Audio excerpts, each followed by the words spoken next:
Hi, good morning, everybody. Thank you for joining us. Welcome to Up Close with Park City Candidates. This is one of 5 candidate-focused conversations that we're hosting for the 2025 mayoral and city council elections in Park City. Sessions are hosted by the Wasatch Back chapter of the Citizens Climate Lobby and the Proactive Alliance, and also the Wasatch Back chapter of the League of Women Voters. Each candidate is going to respond to 6 questions. 3 questions are similar for all candidates, and they were given to the candidates in advance. 3 questions are tailored individually for the candidates, and those are on the spot that they will talk about today. Some of those are follow-ons from responses that were made at the KPCW forum last week. The session is going to be moderated by 3 people. I'm Susan Odell with the Proactive Alliance. I'm going to be the timekeeper. We have Tracy Harden with Citizens Climate Lobby. She's going to be asking questions, and Corey Shadrick, also from the Proactive Alliance, will also be asking questions. For the next 20 to 30 minutes, we're going to be speaking with Jeremy Bell. Jeremy is an incumbent and seeking one of the 2 open city council seats. Good morning, Jeremy, and thank you for being here. Good morning. Thanks for having me. Appreciate the work that all your organizations do. Thank you. All right, let's get started. We're going to start in with the questions that you've already received. And Tracy, you're going to kick us off with question number 1. Right. Jeremy, Park City's 2030 goals target reductions in greenhouse gas emissions from major sources like transportation, buildings, landfills, and more. What specific policies or initiatives would you champion to accelerate our progress towards these sustainability targets? Yeah, happy to discuss.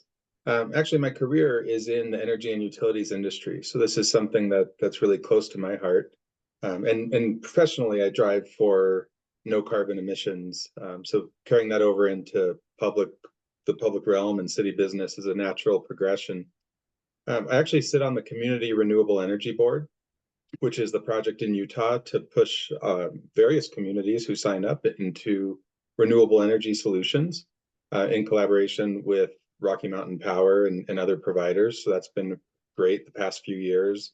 I'm looking to continue that work. I've led the charge on some infrastructure projects like burying transmission lines and upgrading those so that they do support some of the newer technologies. So not only for wildfire mitigation and aesthetics, but also it helps us be more efficient in moving electrons around. I've worked a lot on the Recycle Utah stuff to help with our waste diversion, which is another way we can reduce our gas emissions here from our local industries and tourism, because we do generate quite a bit of waste. And then led the charge on the city revamping our sustainability practices. So moving from kind of the old school thought where net zero was the gold standard to really community benefit from energy investments. And that's things like battery storage, geothermal, and larger scale projects that really move the needle more. Great. Jeremy, just a follow-up question on that.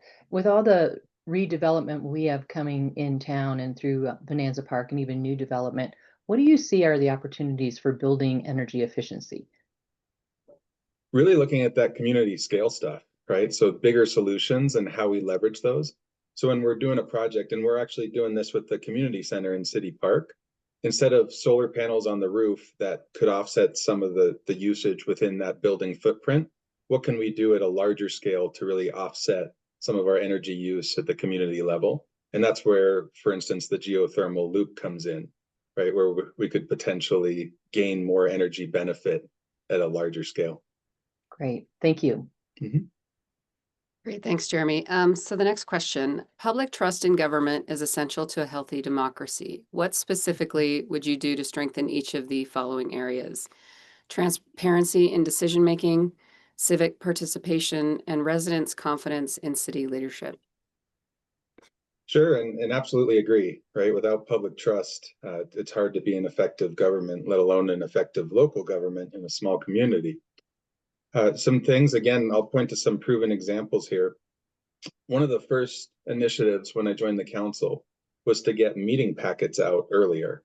And it seems simple, but not only for the councilors to come to the meetings prepared, but for the public to know what's coming up. So instead of those coming out on a Monday or Tuesday with a meeting on a Thursday, those now come out 8 days prior to the meeting as a matter of practice, which has been a marked improvement it's been super helpful. Another one is around forming different groups of public engagement to inform city initiatives, let's say. One of those that I did lead the charge on was the Neighborhoods First program, and that's around traffic and traffic mitigation and safety improvements within our residential neighborhoods. It's a great way to source feedback.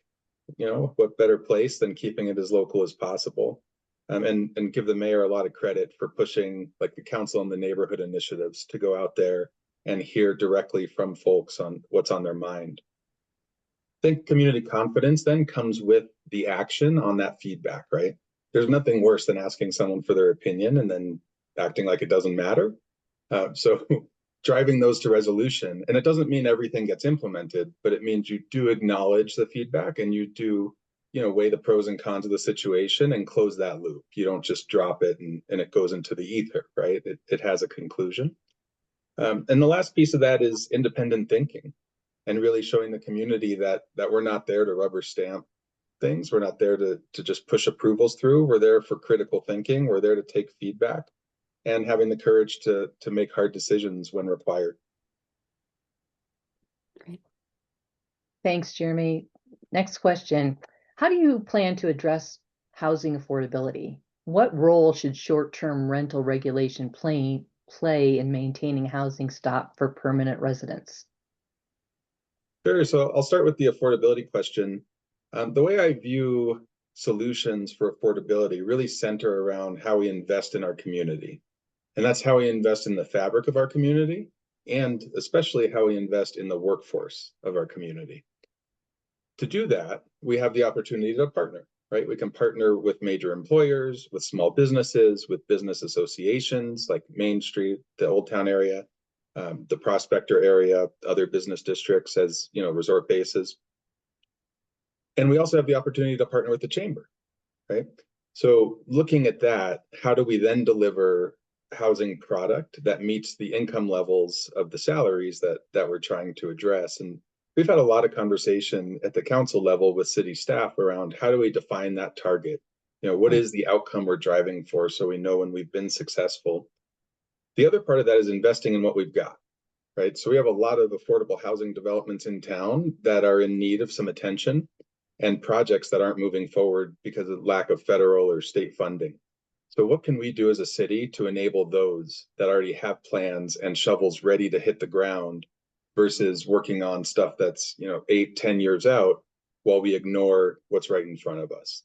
So I do want to shift that lens a little bit as well.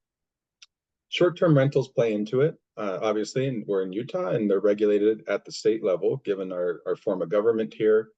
So we can't eliminate them, but we can mitigate them. And we wouldn't want to eliminate them either, right? Tourism drives our economy. That's where we get our tax revenues. What we're really talking about is balance. How do we balance the residential experience with the commercial needs to keep our city vibrant and sustainable moving forward?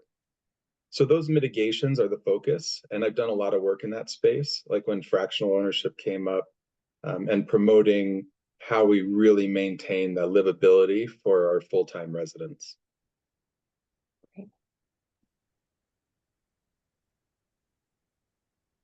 Oh, Susan.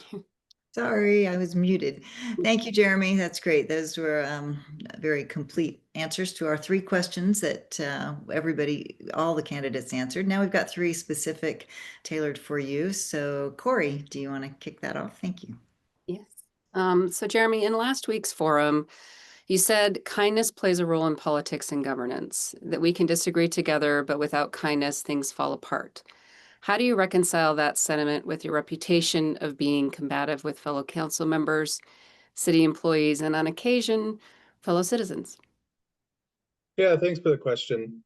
So to me, I separate some concepts here, right? I don't see disagreement as being combative. I think that's a fundamental issue, and a bit of a spin that gets out there when folks aren't necessarily getting their way. Let's put it that way. So kindness to me is a basis for respect also, right? And you have to have mutual respect so that you can collaborate and work towards solutions. I can confidently say I have respect for everyone I work with and the city staff, other elected officials, respect their differences of opinions. I don't, get my way in every argument, and I don't get my way in every debate, and that's okay. The council's meant to hash those things out and then band together and move forward with consensus for the greater good of the community. It's how it's supposed to work, and that's a healthy function. I'd say there's also some misinformation out there around interactions with the community. I have no problem addressing one specific incident where I was at my home and was really verbally attacked by someone and my family around and defended them. And I would say to the community, what would you do in that situation? Would you let your family take it, or would you defend your children? And that's what I did. Thank you for that response, Jeremy. Thank you. Jeremy, you have been dubbed I'm sorry, let's start over. You have been dubbed and to an extent embraced the label of chief skeptic. Examining the issues carefully is good, but at what point does skepticism get in the way of progress and or accepting good versus perfect? Yeah, great question. It gets in the way when you can't let it go, is how I'd put it, right? So I like to be skeptical. I like to ask the hard questions. I think our community deserves it. And if we don't ask them, then people ask them, and it plays into what we talked about earlier, which is fostering distrust of the government. Like, why wouldn't they have asked this? Why wouldn't they have dug a little deeper? So I tried to think all those different angles, think of what the outcomes from some of these different decisions would be, and then ask the questions, not necessarily because I agree or disagree, but just to get the information on the table to make the best informed decisions and be the most transparent we can with the community at all times. The other part of that question around not letting perfect get in the way of progress, completely agree. My whole career and the way I operate in life stems in a continuous improvement mindset. And that's what we've seen the last few years, especially in our transit area. That's a great way to show it. The evolution of our Richardson Flats Park and Ride was a poster case of continuous improvement, where we tried something, we saw how it worked. Then we tweaked it, and we did more of the parts that worked well, and we did fewer of the things that didn't work so well. The result being we ended up with three different direct bus routes, one to Deer Valley Resort, one to Park City Mountain, and one to the Old Town Transit Center. We only got there through that, let's just go for good. Let's try things. Let's do more of those that work. Let's shift when they don't. And fostering that culture where the staff feels safe innovating and knows it's okay to make a misstep once in a while is critical to that success. Great, thank you. Sure. All right, Jeremy, last question. You mentioned safety several times in last week's forum. Where do you feel we are falling short, and how would you prioritize these safety projects over other challenges, including environmental issues, seniors, affordable housing, etc.? Sure. Yeah, safety is a core function in my mind of local government. Health, safety, welfare. It boils down to it. We've got to keep roads clear. We've got to keep people feeling safe in our community. The environment has to be there for that to happen as well. All those other examples listed, I feel like safety is a component of them, right? Like, it's not a thing on its own. It doesn't stand by itself. It's just part of the discussion, right? Do seniors feel safe in our community? And that can go from things that feel more tangible, like, is it safe to cross the street, to just a feeling of, do I feel welcome and included here, or am I being isolated? And really looking at that larger context.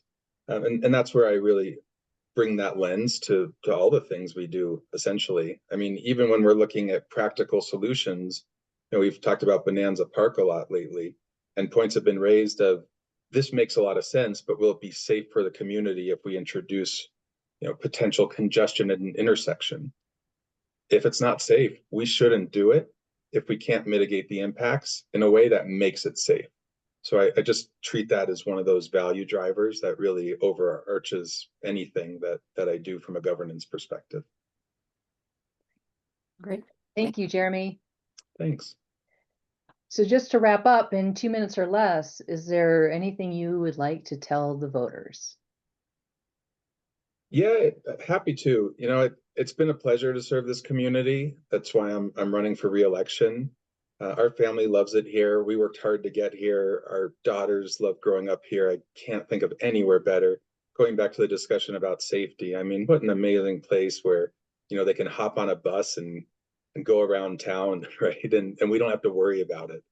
Our public safety offerings are second to none, from fire to police, our healthcare, our education. I mean, it's such a great place. And I want to continue to bring that fair lens. I have no conflicts of interest in the community, which frees me up to treat every issue on its own for our greater good. I dive deep in the analysis. I'm not afraid to ask the tough questions. And I look forward to continuing to collaborate with colleagues, both in the government and in the community, so we can drive progress together.